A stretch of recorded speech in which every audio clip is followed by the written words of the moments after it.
2 Kings chapter 4.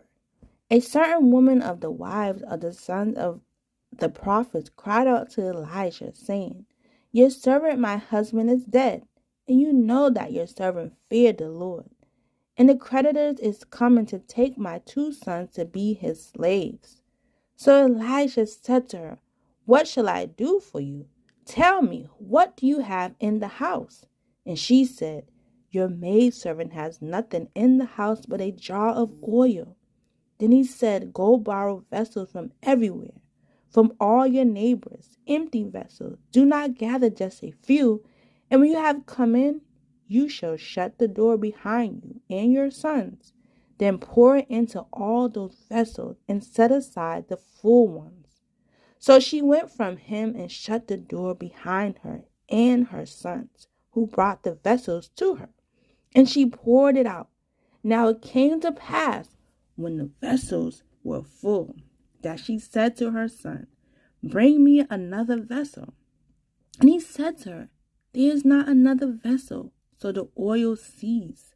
Then she came and told the man of God, and he said, Go sell the oil and pay your debt, and you and your sons live on the rest. Now it happened one day that Elisha went to Shunem, where there was a noble woman, and she persuaded him to eat some food. So it was, as often as he passed by, he would turn in there to eat some food.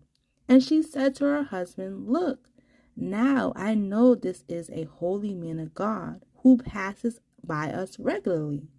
Please let us make a small upper room on the wall, and let us put a bed for him there, and a table and chair and a lampstand. So it will be, whenever he comes to us, he can turn in there. And it happened one day that he came there, and he turned into the upper room and lay down there. Then he said to Gehazi his servant, Call this Shulamite woman. When he had called her, she stood before him, and she said to him, Say now to her, Look, you have been concerned for us with all this care. What can I do for you?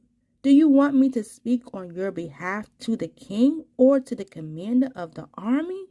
She answered, I dwell among my own people. So he said, What then is to be done for her?